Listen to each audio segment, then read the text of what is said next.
início. O que descriminalizar pode parecer que é legalizar. Então, nós estamos dizendo que deixa de ter uma sanção penal e passa a estar sujeito a medidas administrativas. Ok. Esse é o fato. Eu acho que os votos caminharam na sua maioria, salvo o ministro Zanin nesse sentido. Mas essa questão é importante. É o seguinte, ao descriminalizar, a polícia não pode entrar no domicílio de alguém que esteja com maconha para uso próprio, porque não é flagrante delito mais. Então é importante isso, para quem nos ouve saber qual a consequência. O que também, ao seguir, se a maioria seguir a questão colocada pelo ministro Gilmar, o que também não permite que a pessoa fume maconha dentro do cinema. Então são coisas diversas. Agora, a polícia não poderá invadir domicílio legalmente, como pode no caso de ser crime, estar em depósito crime, não será mais flagrante delito. Por isso que é a descriminalização.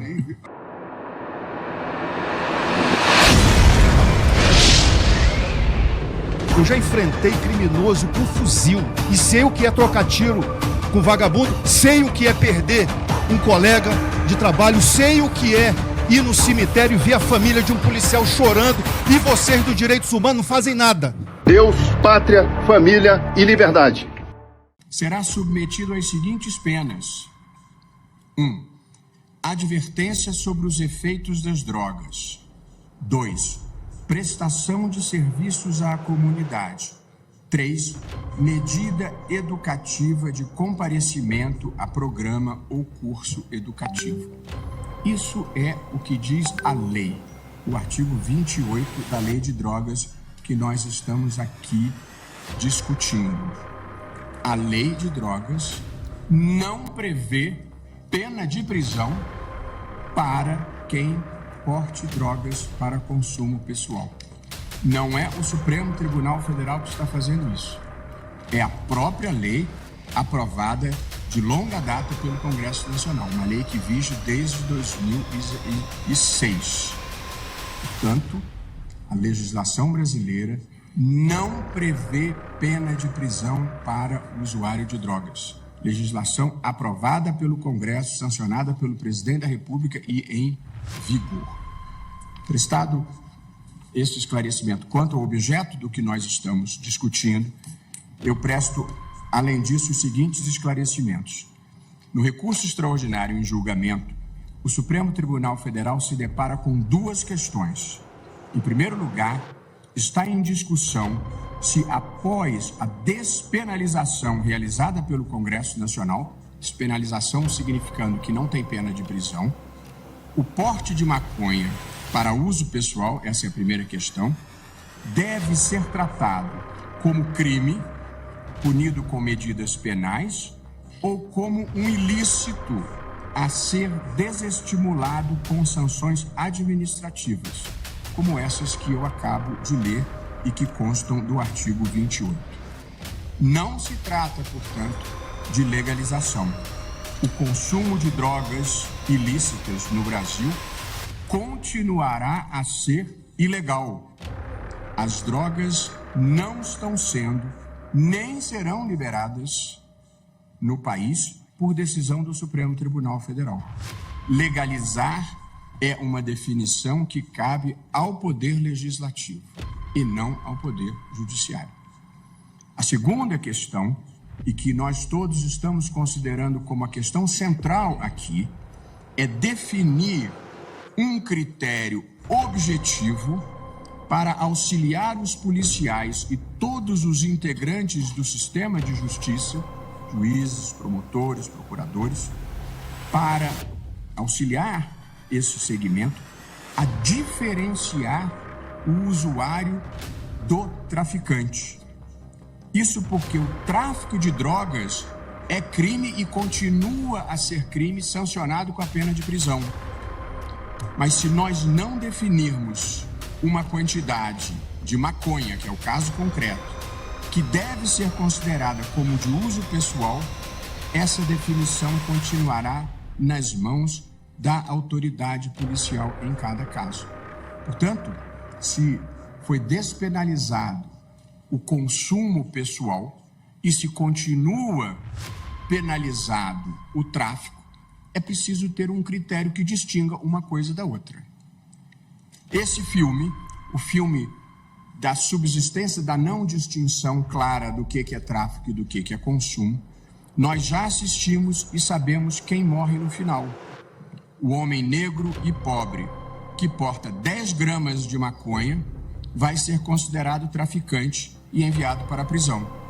Já o homem branco, de bairro nobre, com 100 gramas da droga, será considerado usuário e liberado. Portanto, o que está em jogo aqui é evitar a aplicação desigual da lei em razão da cor e das condições sociais e econômicas do usuário. E isso é uma tarefa do Poder Judiciário. E o ministro Alexandre de Moraes, no seu voto, demonstrou empiricamente o que todos nós sabíamos intuitivamente, da diferença com que se tratam as pessoas nos bairros afluentes e nos bairros da periferia.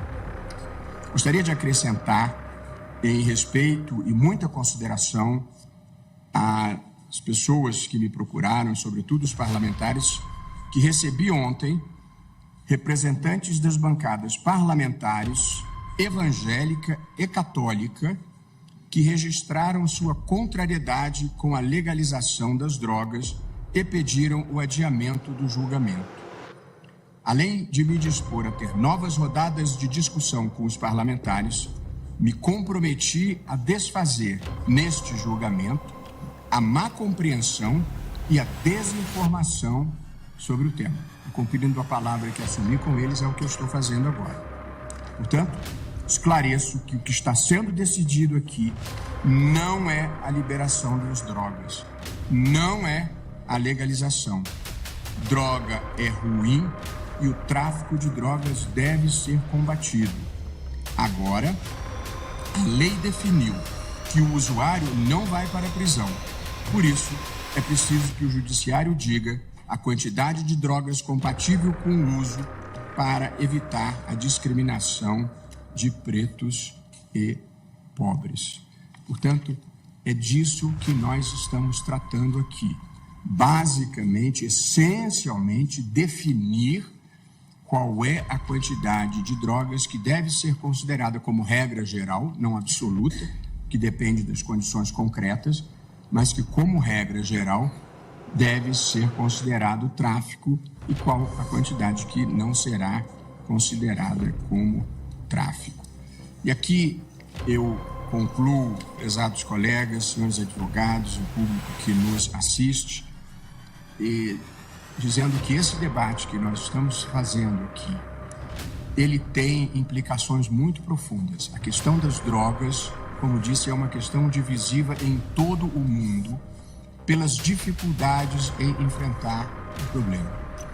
Na minha visão, que penso compartilhada pela maioria do tribunal, mas ouviremos cada um, eu gostaria de deixar assentadas as premissas fáticas e filosóficas da minha compreensão, que está alinhada com a posição majoritária que vem se delineando. A primeira dessas premissas fáticas, para deixar claro e inequívoco, drogas é uma coisa ruim. Drogas ilegais são uma coisa ruim. Eu tenho 2 filhos que foram educados numa cultura de não consumir drogas e não desejaria isso para nenhuma família. O consumo de drogas ilícitas tem efeitos potencialmente deletérios e, por isso, o papel do Estado e da sociedade deve ser 1. Desincentivar o consumo, tratar os dependentes e combater o tráfico. O que nós estamos procurando fazer é encontrar a maneira mais eficaz de lidar com esse problema, de modo a proteger a saúde pública e diminuir a violência associada ao tráfico. A segunda premissa é a de que a guerra às drogas fracassou. Esse é um fato. Desde a década de 70, adotou-se uma política dura de repressão à cadeia de produção, distribuição e fornecimento de drogas ilícitas assim como ao consumo. Foram despendidos bilhões de dinheiros com o enfrentamento policial e militar das drogas, com dezenas de milhares de mortos e centenas de milhares de pessoas encarceradas. A despeito disso, o consumo só fez aumentar e a violência e a criminalidade associadas ao tráfico explodiram em diferentes partes do mundo, especialmente na América Latina e particularmente no Brasil. Portanto, é preciso ceder aos fatos. O que nós estamos fazendo não está dando certo. E, portanto, nós temos que ser capazes de discutir, sem preconceito, sem superstições, a melhor política de drogas. Seja quem defenda a repressão, seja quem defenda a legalização, a premissa de que não está funcionando, ela é elementar e constatável a olho nu. E, portanto, precisamos fazer um debate aberto e corajoso sobre a melhor forma de lidar com esse problema. E a terceira premissa é que a política de repressão total não tem sido capaz de realizar o objetivo maior, que é a proteção da saúde pública. Na verdade, os recursos todos acabam sendo drenados para a repressão policial e para o emprisionamento dessas pessoas. A finalidade de uma política pública de drogas no Brasil deve ser quebrar o poder do tráfico, diminuir o hipercarceramento de jovens primários e de bons antecedentes que são presos por pequenas quantidades de droga e vão engrossar as fileiras do crime organizado e das facções criminosas e permitir o efetivo tratamento dos dependentes. Portanto, prezados amigos, prezados colegas, prezados advogados e público em geral, vou usar uma expressão cara ao ministro Gilmar Mendes, é disso que se trata. Nós não estamos discutindo legalização, nós não estamos modificando os atos normativos editados pelo Congresso, nós estamos essencialmente dizendo qual a quantidade que separa porte pessoal do tráfico. É simples assim. Há uma distinção nas posições assumidas até aqui. É que a posição do relator, que foi acompanhada, em seguida vou identificar por quem, a norma do artigo 28 e as sanções do artigo 28 continuam valendo, mas são consideradas sanções administrativas e não sanções penais. Essa é a posição do eminente relator. Há a divergência de quem considera que deve-se manter o caráter penal dessa sanção.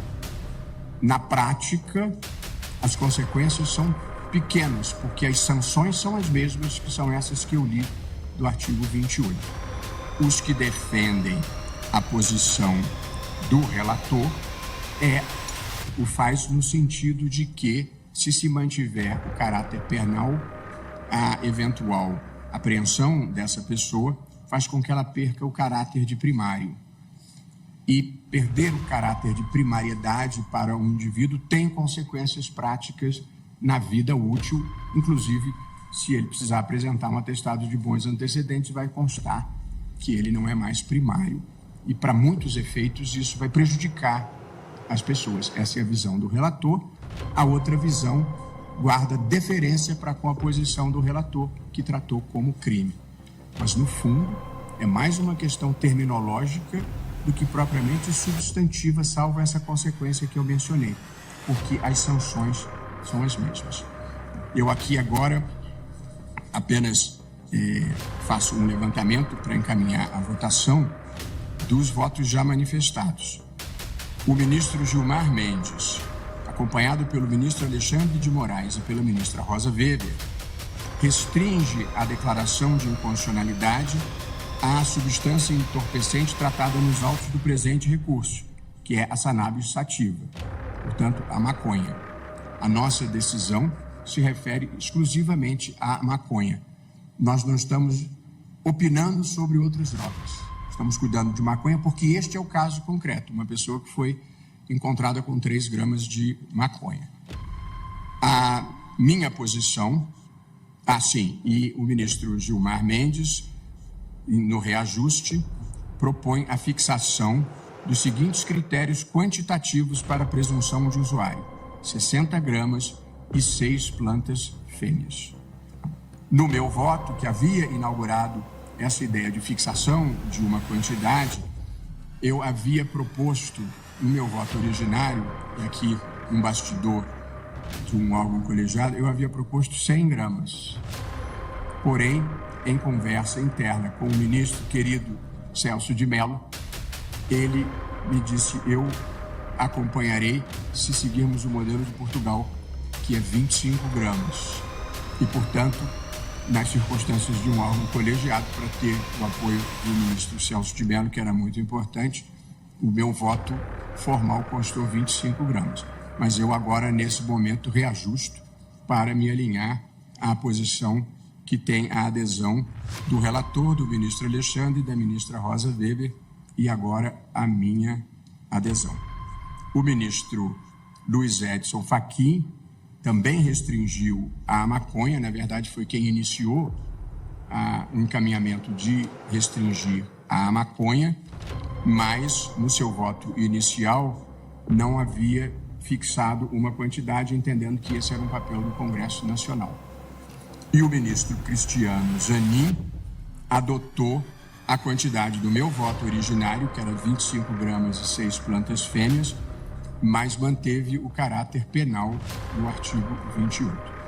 Penso ter sido fiel na reprodução dos votos manifestados até aqui e agora apregoando formalmente o recurso extraordinário 635659 da relatoria do ministro Gilmar Mendes, recorrente Francisco Benedito de Souza e recorrido do Ministério Público do Estado de São Paulo.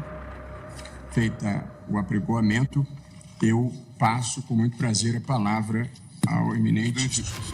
Pois não, ministro Gilmar Mendes. Brevíssima observação.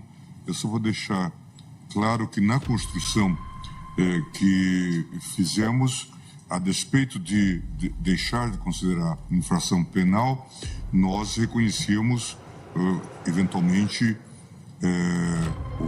a situação de ilícito extrapenal da conduta, com apreensão de entorpecente e aplicação de sanções que nós listávamos, a de advertência sobre os efeitos da droga, o 28.1, e a medida educativa de comparecimento ao programa educativo, tal como Vossa Excelência já o fez.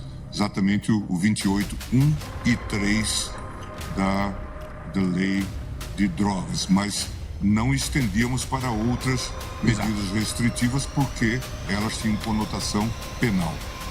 Isso, ministro Gilmar, e eu pessoalmente penso que os demais que acompanharam, nós estamos tentando mudar um pouco o foco da repressão penal para a proteção da saúde pública.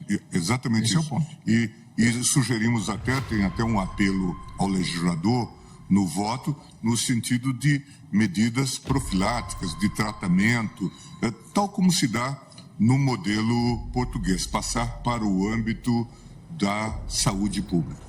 Isso, e fazer campanhas sem uma comparação com o cigarro, porque o cigarro é um produto lícito, mas em relação ao cigarro, campanhas de esclarecimento, exigências de informação e outras providências fizeram com que o consumo caísse drasticamente, ao passo que, infelizmente, o consumo de drogas continua a subir. Agora sim, ministro André Mendonça, com muito prazer, passo a palavra a Vossa Excelência para ouvirmos com atenção o seu pronunciamento. Eminente presidente, ministro Luiz Roberto Barroso, minha saudação a Vossa Excelência, eminentes ministros e pares, na pessoa não só do relator, mas também decano, ministro Gilmar Mendes, também uma saudação especial à ministra Carmen Lúcia, nossa vice-decana, ao professor Paulo Bonet Blanco, procurador-geral da República, senhores advogados, senhoras advogadas, servidores e servidoras e aqueles que nos acompanham, uma boa tarde. Senhor presidente, eu tenho algumas questões preliminares quanto ao objeto da discussão. Com a devida vênia a Vossa Excelência e me valendo para pedir vênia a Vossa Excelência de Vossa Excelência, o voto oral que foi trazido e que consta publicado em alguns sites de notícia e que eu tenho impresso, apontam no item 3. Para a compreensão geral do tema, para a compreensão geral, uma breve unificação da terminologia é conveniente. Descriminalizar significa deixar de tratar como crime. Despenalizar significa deixar de punir com pena de prisão, mas punir com outras medidas. Este é o sistema em vigor atualmente. Legalizar significa que o direito considera um fato normal, insuscetível de qualquer sanção, mesmo que administrativa. Então, eu convirjo com Vossa Excelência que nós não estamos tratando de legalizar. Então, que se extirpe qualquer dúvida a respeito disso. Legalizar ou despenalizar, o Congresso já o fez, pois deixou de tratar como crime. E eu me valho aqui do relatório do deputado Paulo Pimenta, que foi relator da matéria à época. Ele diz, nesse sentido, nos procuramos no substitutivo separar usuário ou dependente do traficante. Com relação ao crime de uso de drogas, a grande virtude da proposta é a eliminação da possibilidade de prisão para o usuário dependente, ou seja, despenalizou. Ressaltamos, prossegue ele, que não estamos de forma alguma descriminalizando a conduta do usuário, o que é, inclusive, o Brasil, inclusive, é signatário de convenções internacionais que proíbem a eliminação desse delito. O que fazemos é apenas modificar os tipos de penas a serem aplicadas ao usuário, excluindo a privação da liberdade. Então, o Congresso, de fato, já despenalizou. O que significa isso? Ao usuário de droga, que porta droga, não se priva mais da liberdade. Porém, a minha divergência é que, por hora, nós estamos tratando de duas questões. Uma, como bem apontou Vossa Excelência, é a necessidade de se estabelecer um critério objetivo para distinguir tráfico de uso. E aí há várias possibilidades de gramaturas que nós podemos estabelecer. Segunda questão é, de fato, a descriminalização. Que, salvo se houver um reajuste de votos e nós só formos debater a questão da quantidade para diferenciar, eu entendo que nós estamos tratando da descriminalização também. Eu resgato os debates havidos na última sessão, logo após o voto do ministro Cristiano Zanin. Naquele momento, disse o ministro Alexandre de Moraes: presidente, à época ministra Rosa Weber, só um esclarecimento. Pelo que eu entendi da posição do ministro Cristiano Zanin, nós podemos separar em dois pontos. O primeiro ponto seria a questão da descriminalização. Mas o segundo ponto, o eminente ministro Cristiano Zanin acompanha a todos quanto à necessidade de fixação de um quantitativo para diferenciar uso do tráfico. O ministro Cristiano Zanin responde: exato. Ministro Alexandre, no prosseguimento, ele, ministro Cristiano, não descriminaliza, mas ele separa o usuário de traficante. Adianto que eu vou seguir essa mesma linha do ministro Cristiano Zanin, de não descriminalizar. Porque, salvo, repito, se houver um reajustamento dos votos anteriores, entendo que nós estamos, sim, tratando de descriminalização. O ponto que eu observei, ministro André, nós não temos uma divergência de substância, é que todos nós que já votamos acompanhando o relator, nós mantemos as penas do artigo 28. Talvez despenalizar nem seja a palavra certa, porque nós mantemos a pena. Mas o 28.1.3. Isso. Nós só dizemos que elas não são de natureza penal, e sim administrativa. Mas isso é descriminalizar.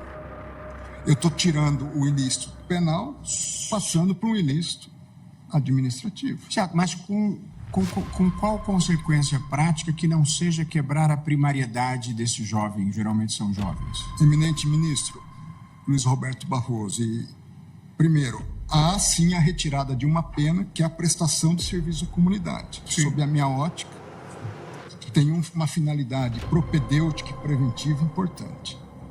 Esse é um primeiro aspecto. Quanto à questão da reincidência, se o ponto é esse, eu acho que nós não precisaríamos partir para esse caminho. Não é a reincidência. É que para um jovem pobre que está procurando emprego, se constar da certidão de antecedentes dele que ele não é mais primário, ele tem uma dificuldade a mais na vida, numa vida que já é difícil. Quanto a isso, eu também não teria divergência. O artigo 28, parágrafo 4º, diz que em caso de reincidência, as penas previstas no incisos 2 e 3 do caput, ou seja, em caso de perda da primariedade... Eu não estou falando de reincidência, estou falando para a vida normal. Quer dizer, ele quer um emprego, e aí vão pedir a certidão dele de bons antecedentes e vai constar um registro penal por drogas. E por via de consequência, a vida dele está prejudicada. Toda a discussão que nós tivemos... Desculpe, presidente, desculpe. Toda a discussão que nós tivemos, e eu fui o primeiro a votar lá atrás, nós estamos falando de fatos que começaram, o julgamento que começou em 2015, portanto, já lá se vão alguns anos, era fundamentalmente se inspirar, de alguma forma, até no direito comparado, no direito português, que faz um distinguish de maneira muito clara entre a questão posta na esfera penal e a questão posta em outras esferas. E por isso, inclusive, no sistema português, se fez uma separação para não mandar esse usuário, normalmente jovem usuário, como disse o presidente, para uma delegacia e nem tratá-lo como penalmente responsável pelo simples uso de uma baixa quantidade de drogas. Mas o sistema permite internação. Por isso que, inclusive, no voto, que é muito mais alongado, se falava de medidas recomendáveis que o próprio Congresso poderia tomar. Uma dúvida, ministro Gilmar. Não vamos mandar para a delegacia, nós vamos mandar para onde? Exatamente se diz. Claro que vão continuar... A autoridade administrativa vai cuidar disso. Essa é a proposta do modelo. Essa é a proposta do modelo. Eu entendo. Ministro Alexandre trouxe aqui. Veja, eu não quero cometer uma interrupção em relação ao seu voto. Imagina, também. Mas o ministro Alexandre trouxe aqui os dados, inclusive em série, de delegacias da capital que adotam critérios díspares. Quanto a isso, estou extremamente de acordo a tudo. E para considerar alguém como usuário ou traficante, produzindo, portanto, isso é maléfico. uma papel que resulta aqui. A proposta é dizer, aquele que for usuário, ele precisa de tratamento. Nós temos um usuário de drogas leves, que deve ser advertido, eventualmente diálogo com a família. Nós temos usuários que podem precisar de internação. E por isso o sistema permite, por isso também se faz aqui um apelo ao legislador para que se faça até a internação, o tratamento.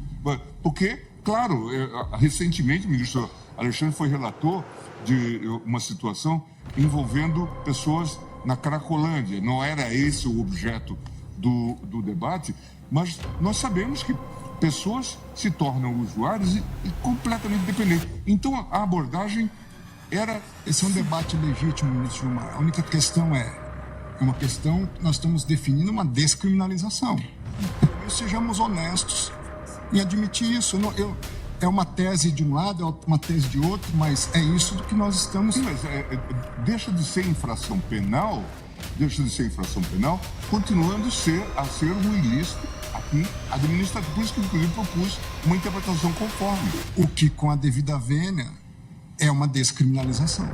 É porque, assim, porque a palavra, ela produz um efeito, ministro André. Pois não, perdão, ministro É só uma questão, talvez seja menos uma questão semântica e mais uma questão de percepção.